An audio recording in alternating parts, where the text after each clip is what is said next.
So in this video, I want to talk about the 5 essential strategies that you can use to increase the quality of your oil painting. And of all the things that I teach, I just tried to think of the 5, you could call them essential strategies for painting high realism or actually just improving the quality of your oil paintings all around. Okay, so number 1 is color checking. Now, color checking is something that I teach. It's kind of the foundation of my method that I teach, and you can color check by putting spots on a laminated photo like this, or you can use a color checker and actually match colors from life like this.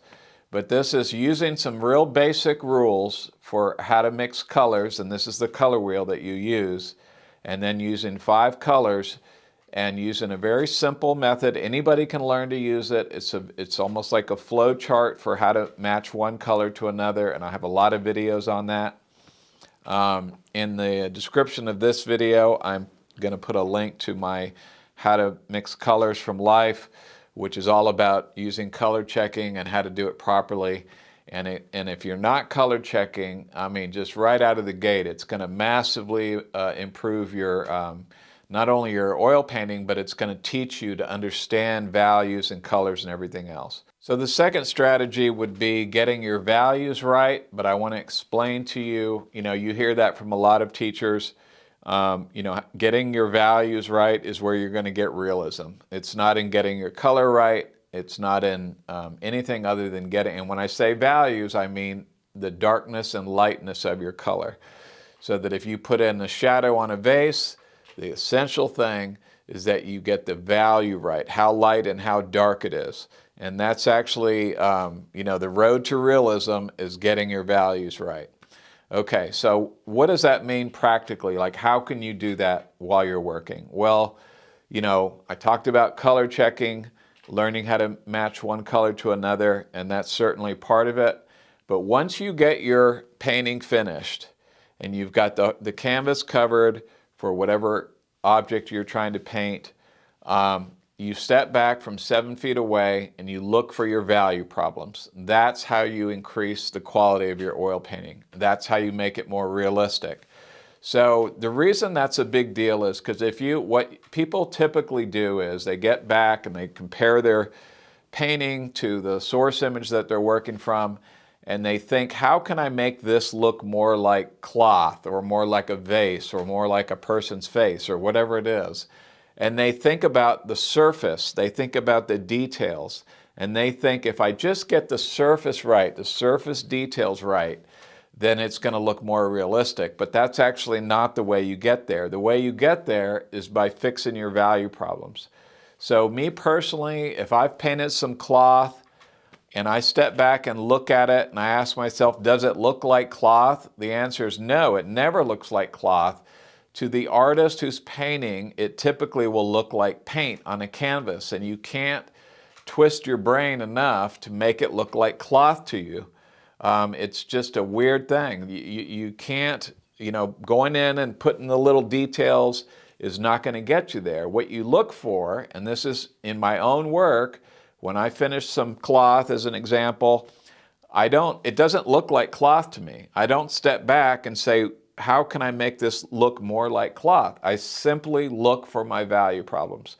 So from 7 feet away, I say, where is mine too dark where it should be lighter? Or more commonly, where is mine too light where it should be darker? And adjusting those values as you start to do that, so if your area is too light, you go in there and make it darker. And when you do that one by one, dealing with one little part after another, by the time you get done, it will look much more realistic. It doesn't feel like the right way to do it, but actually the way you make your painting look more realistic, again, is just step back 7 feet away, look for your value problems, and fix those value problems. And you can use color checking to check your values. Now you can see it, and you can say, okay, mine looks too light or too dark, but if you want to get it correct, you can always go do a color check on the spot that you're trying to adjust, put a little spot on your painting that matches, and then put that same spot on the source image, and you can see, is mine too light or is mine too dark or whatever it is. So use color checking to double check your values and get them right. But that's what you got to work on. So strategy number 3 is simply understanding that subject matter, lighting, and composition, what you choose to paint, is actually more important than how well you paint it. So most people that are learning to paint, they disregard that, and they think all they can focus on is, I want to learn to paint realistic. So they paint some boring still life or some boring picture that they took with their cell phone, and they think, if I just can paint highly realistic, everybody will love my work. But that's not the case at all.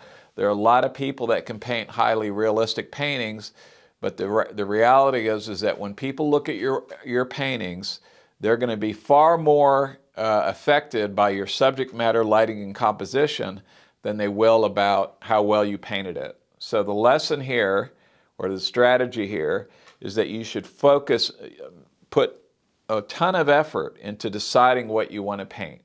And I have a whole video called, working on 4 paintings at a time, and I'll put that video in the description of this video. I'll put a link to that video. But the reason that I talk about painting 4 paintings is for that reason, so that you're not compromising on your subject matter, lighting, composition. So 1 painting is the one you're working on, 1 is the one that you have ready to go, so that when you finish the painting you're working on, you're not sitting around waiting for 2 weeks or painting something that's mediocre or that you'd rather not paint. So you've got to have something lined up. This is if you want to paint on a regular basis and not have periods of a month where you're not painting. If you want to paint on a regular basis, you got to have 4 working. 1 is the one you're working on, 1 is the one you're ready to go, 1 is the one you've already decided what you're going to paint. You have the image that you're going to use, whether you're generating it with AI or using a camera or whatever. You've already figured it out. You've ordered your prints. You've ordered your canvas. You have everything coming. And then the 4th one is the one that you are actively trying to figure out what you want to paint. Whether you're out there with a camera, whether you're trying to create an image with Midjourney or whatever it is, but you are actively working on that, and that's where your attention needs to be. That right there, deciding what you're going to paint, is by far the most important thing. Now, part of this is learning to trust your own taste, and that's something that everybody can do. It's difficult. I remember when I first started painting portraits, I felt like a fish out of water. I was like, I don't know what to do, and I felt like I didn't know.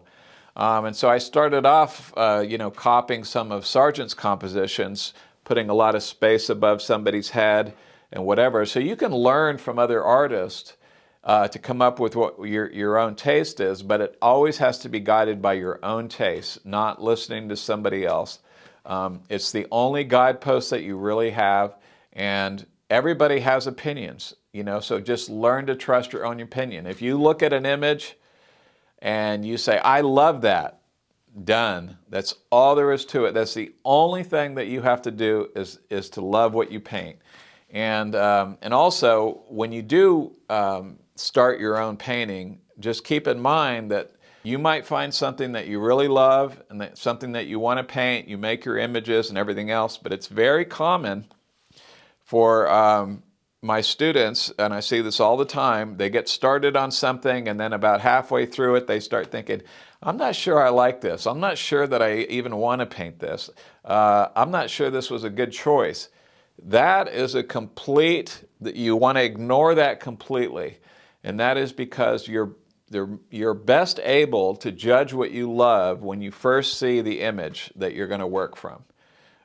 From that point on, the moment you start breaking it down and trying to decide how you're going to paint it and doing your penciling, doing your color mixing, starting to paint it, you lose that ability to be able to judge that honestly. And it starts becoming, every painting I've ever painted, by the time I get it finished, I'm tired of it.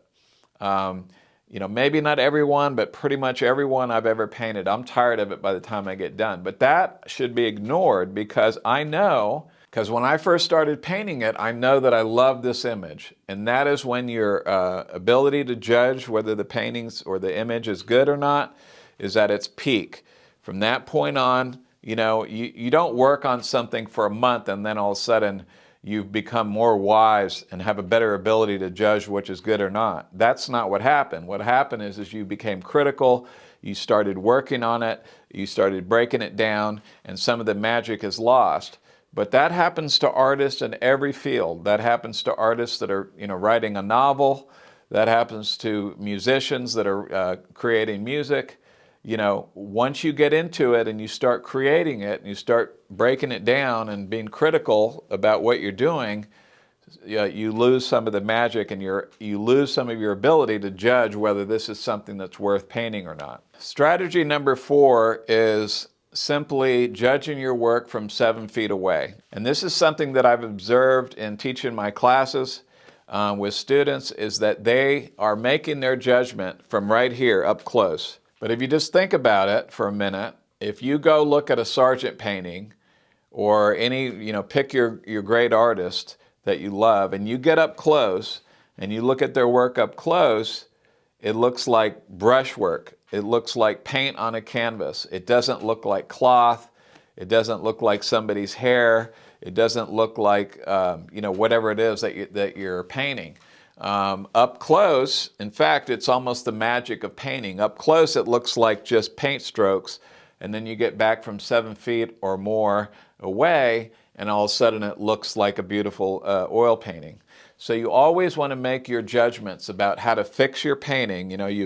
You've been very deliberate, you've done your color checking, you're laying it in, you've finished the object, the canvas is covered, and now you want to get from 7 feet away and you want to make those judgments. And that's really critical. I teach this to my students, but yet I come in, they're working on their work, and they say, "Oh, I'm not liking this. I don't like the way this is looking." Blah, blah, blah. And they're sitting there this far from their painting. And so you cannot judge your work like that. You have to get back from 7 feet away before you can actually decide what's right. And when you're looking for value problems, that's where you want to be, from 7 feet away. So don't make judgments about your work up close. Certainly when you're up close, that's when you're painting and you're, doing your color checking, you're laying it in. But when you want to decide whether you're liking what you're doing or not, it needs to be from 7 feet away and never up close. That's really actually essential.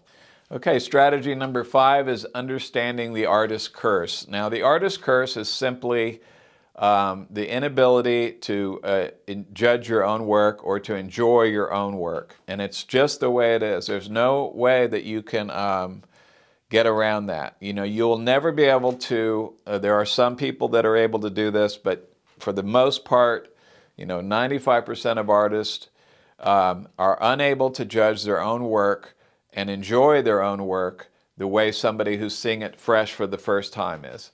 And that's just something that, I never understood this. The whole time I was painting portraits, I was always unhappy with my finished paintings. And I didn't understand what the artist's curse was. And it wasn't until I started teaching students that I saw it in what they were doing, and I realized that it was something that I was also, affected by. So the artist's curse is the inability to look at your own finished painting and to enjoy it like you would if you just walked in it and never seen it before. And it's because the magic trick is not working, right? So when you paint a painting, it's this thing that people walk in and they say, "Wow, it looks like, a still life. It looks like a vase with flowers sitting on a table."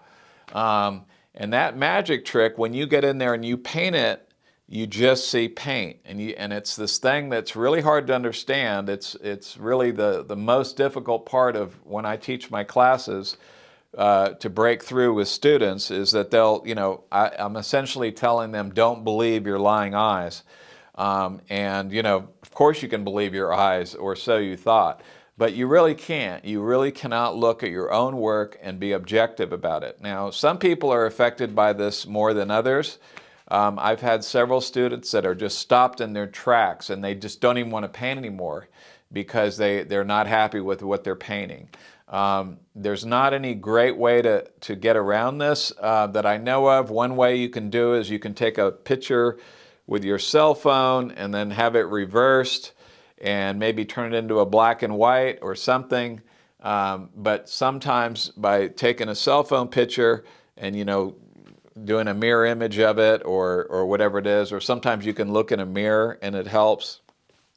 But there's really no way to get around the artist curse that I know of. The only way that I know of is, which isn't really helpful, but is to finish a painting and then not see it for like 10 or 20 years and then come back in and almost have forgotten what the painting looked like. But I used to paint all these landscapes and I never liked any of them, but I did sell them. And so one time there was one that I had just completely forgotten.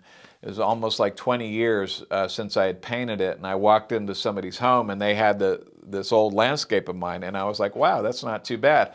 But I remember at the time I hated it. So this artist curse is a really big deal, and it's just something that you have to understand. It's something that you have to accept. It's just part of the deal. You know, you can't, a novelist can't write a novel and then read it like a first-time reader. They can never really enjoy it the way somebody who's seeing it for the first time can.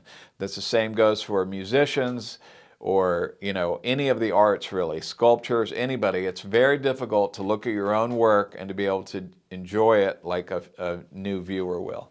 Well, I hope that's helpful. By the way, we are introducing new colors at Geneva Fine Art all the time. We are, in fact, going to be introducing a couple new colors here soon. But if you haven't been to genevafineart.com, my art supply company, go check that out. I think we make the best paint in the world. It has no toxic fumes. It's ready to use right out of the tube. And it has the highest pigment load, meaning it has the most pigment and the best covering of any oil paint available. So go check that out at genevafineart.com. Also, if you're interested in taking private classes from me, either online or here in Austin in person, just email me at mark@drawmixpaint.com and I'll send you information about my classes. Thank you so much for watching, and I'll see you in the next one.